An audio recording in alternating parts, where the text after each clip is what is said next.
Welcome to Kiddo Magic. Here we are in a step-by-step guide to reading in 2 weeks. How to teach reading part 2. In part 1, we went through all the keyword and sounds of the alphabet. Students should be fluent with the sounds and then move on to reading the 3-letter words, that is the CVC words. Once they've practiced that, we move on to sentences. Have the students read this passage.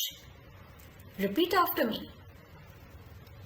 Pat the cat. Pat is a cat. She is fat. Pat has a hat. Pat sat on a mat. Pat did go with the rat. This entire passage has CVC words with the vowel A.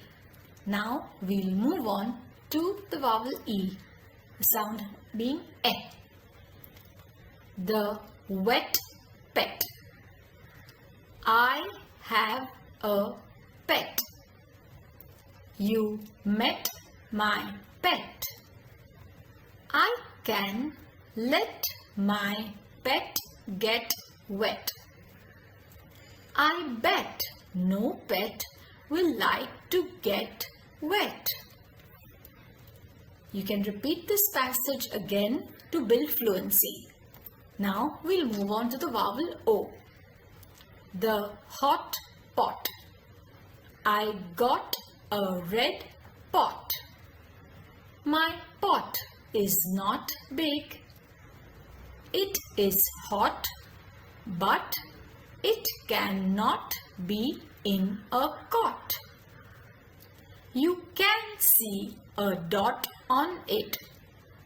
I like my red pot. Now we'll move on to the vowel U. The red bug.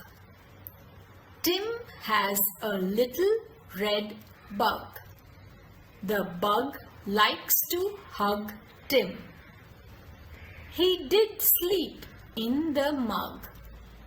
One day, the bug got stuck in a jug. Tim dug the bug out of the jug. Reading the passages over and over again will make their fluency better. You can read from Monday to Friday once every day. Now we'll move on to the vowel I. My pig. Here is my pig. She likes to dig in the mud. She can get a big wig. She has a fig. My pig did slip in the pit. Practice this for 2 weeks and see the difference. Hope this video helped you. Thank you.